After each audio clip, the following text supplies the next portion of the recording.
فرنجاي ده الخشبة الزرقاء المليانة زيت المزيتة الشايلة القضيب بتاع الحديد فلنجة. أما يكونوا كتار بيقولوا فلنجات. دي لو ما اتخطط القطر ده ما حيمشي. ناس يقولوا يقول لك فلنجة دي على حسب مخ خبراء وتفسير، لكن فلنجة دي هنا شنو؟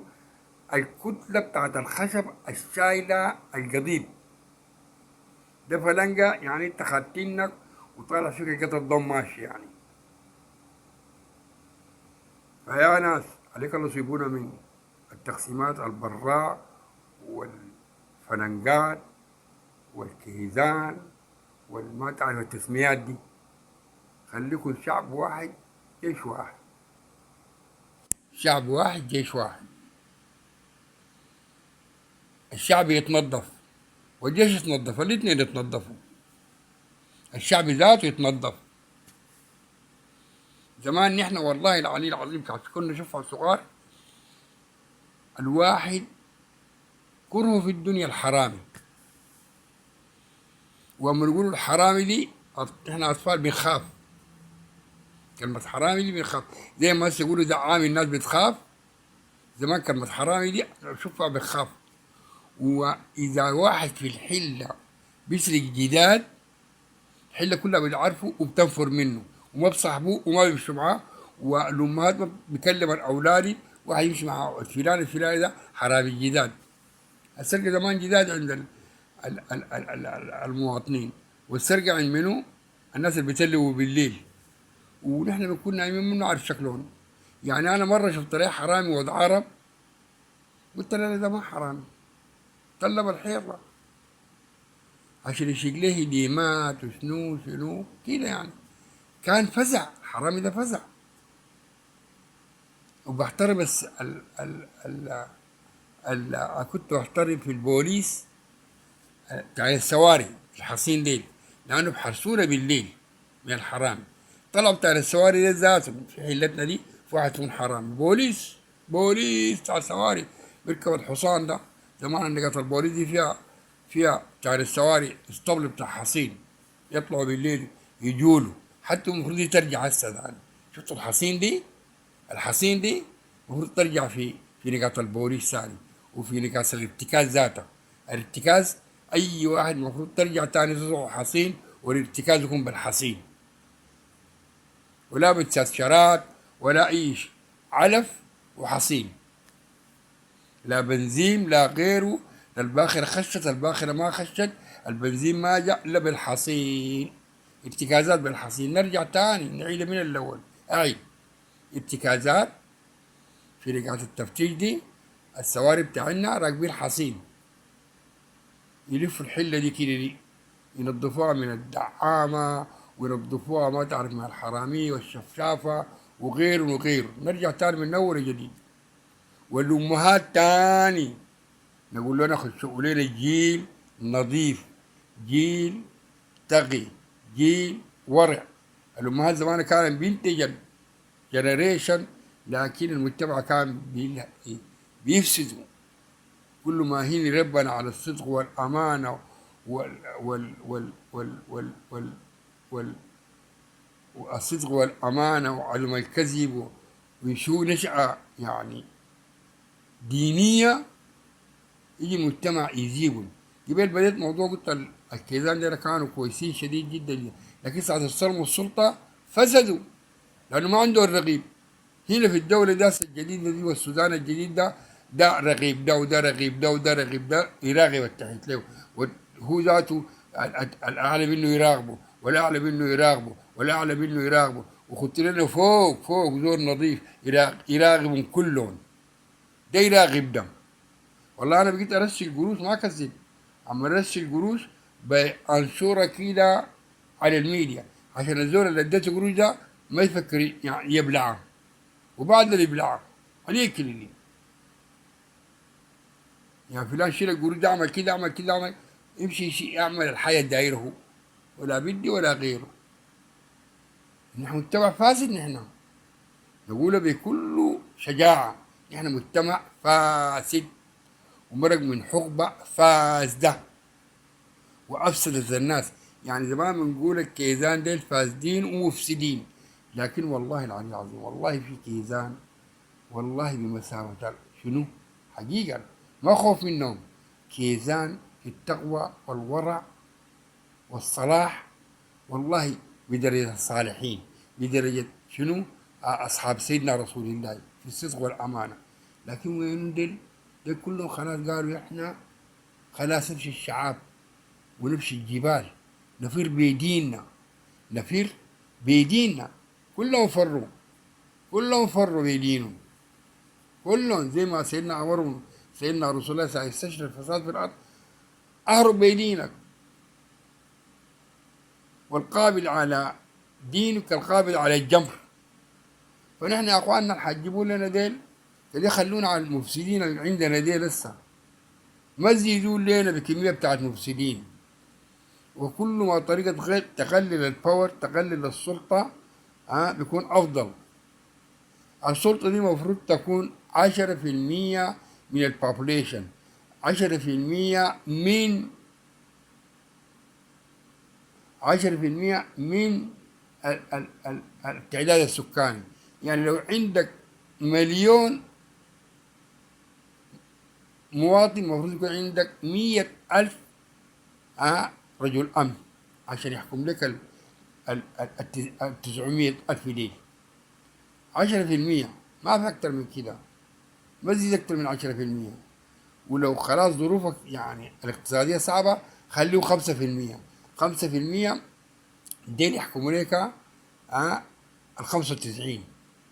فما يعني السلطة توسعوها، لأنه لو وسعتوها أي زول بقى عنده سلطة، أي زول كده بدي سلطة، أدي سلطة ولا أدي مال بيتغير طوالي. حميتي دي أصلا سلطة ومال يتغير ولا ما تغير؟ برهاني دي أصلا دي سلطة ومال الاتنين. والله يبقى عمي فرعون ذاته، شفت فرعون بتاع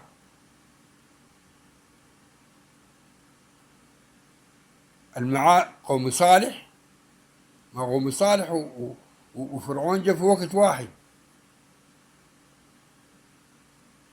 فرعون وقوم صالح في زمن واحد، في حقبة واحدة من الزمن. فالسلطة بتغير والمال بغير، والمال السايب بيعلم السرقة. يعني هسه الليل الحكومة في ظل الشهر السنة وحاجة دي، لأنه ما في رقيب ولا في حسيب، الدار يسرق بيسرق. يا أخي ناس كثيرين 90 95% ما أخذوا مرتباتهم، قاعدين ساكتين، يعني كاتليننا في حنانهم. عايشين كيف؟ عايشوا رب العالمين، عايشوا رب العالمين. بيعالجوا كيف؟ بيعالجوا رب العالمين. إذا مرضت فهو يشفيني، هو يطعمني ويسقيني. بنص الآية دي الناس عايشة، حكومة ما عندها أي ميزانية طلعت، لكن الذهب ده شبا شبا شبا شبا شبا، بلاعات مستنقعات. احنا قاعدين نستورد أي حاجة، لما نستورد عربات، لما نستورد أي شيء دوام نستورده. أقول فلوسة وين؟ ده ما فساد، ده فساد وإفساد كمان في نفس الوقت. وأنا نططت كثير، وإن شاء الله الناس تكون واعية. أنا بقول في شنو هاي، برط من هنا لهنا لهنا لهنا لهنا، لكن شبك الكلام ده كله مع بعض. ما دايرين لنا مقاومة، دايرين له جيش واحد. حتى الحركات بتاعت المسلحة دي تندمج في الجيش، يشيلوا المتعلمين منهم يعدوهم. أصلا الجيش ده اسمها الكلية الحربية مصنع الرجال. الكلية الحربية من شوفها الصغار، نحن بنصنع بنعرفها أنها هي مصنع الرجال. تصنع الرجال ليه؟ تصنعوا الرجال. المتعلمين فيهم والما متعلمين فيهم دي تحتوون والله لون التقدير والاحترام والتحية، تشيلون، لأن دول مؤمنين بالقضية.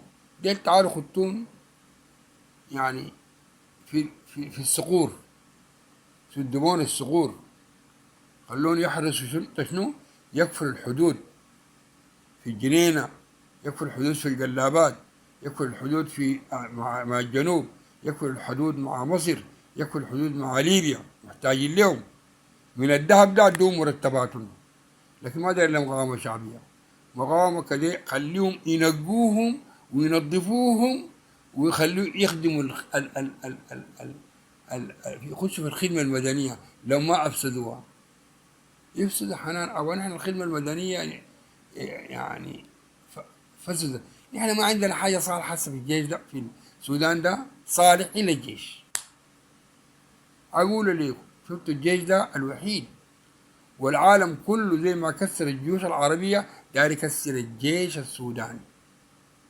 مخطط تكسير الجيش السوداني بالحرب ما قدر يكسروه، لكن خايفين يكسروه من جوا. يجي يكسروه من جوا خايفين منه. لكن بقول لكم يا جيش اصطفوا، والله لو حاولتوا تصفوا ما حتقدروا تصفوا إلا ربنا يألف بين قلوبكم.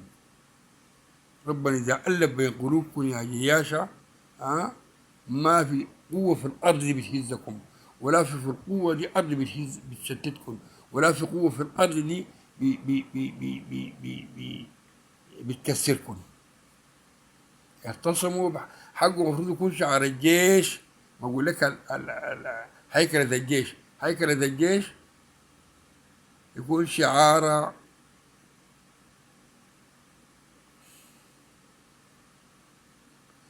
نص قرآني: كنتم على شفا حفرة من النار فأنقذكم. كنتم على شفا حفرة من النار فأنقذكم. والله عز وجل يقول: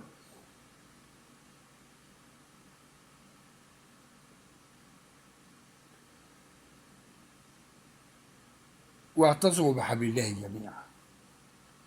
اعتصموا بحبل الله جميعا، شعب وجيش. يعتصموا بحبل الله جميعا، شعب وجيش. إذا اعتصمنا نحن بحبل الله الشعب والجيش ما في قوة في الأرض دي بتكسرنا. والله العلي العظيم ربنا ينزل لهم صواريخ من السبع سماوات. إذا عندهم صواريخ 12,000 كيلو، الله عز وجل عنده شواظم من نار تجي من الأفلاك، تجي من الأفلاك، شواظي من نار ونحاس، من نحاس من نار ونحاس. الله عنده شواظي من نار ونحاس، قوة خارقة. ولله المثل الأعلى ولرسوله. إذا هم بيفتخروا بصواريخهم وبراجماتهم وبعتادهم النووي، ربنا عنده ما فوق النووي ذاته. عنده وجعلنا النجوم وجعلنا النجوم رجوما للشياطين. الله عنده نجوم رجوم للشياطين. أي شيطان، أي شيطان في الأرض الصغيرة دي ما تسوى ذرة. الأرض دي ودرب اللبان ده ما يساوي عند الله ذرة. درب اللبان كله لله لا يسوي ذرة، لا ترى بالعين المجردة. فيا ناس عليكم الله، الأجندة بتاعتكم دي الخفية دي ما بتنفع معنا. ما دار لنا مقاومة. جربنا المقاومة، جربناه وما تجربوا المجرب. قال المجرب ده ما تجربوا. عندكم الناس وذاك الجيش أبوابه فاتحة. الجيش قادر يسد الصقور وقادر شنو يعمل أي حاجة. بيعمل المقاومة دي بيعمل الجيش. إذا الجيش في راسه في ناس ما دايرين ما نظيفين، بينظفهم بالسوشيال ميديا دي، بينظفهم. ولا بيطلعوا مظاهرات ولا شيء بالسوشيال ميديا وتوعية الشعب. توعية الشعب ده بننظفهم وبنكشفهم وبتكون محاكم نزيهة.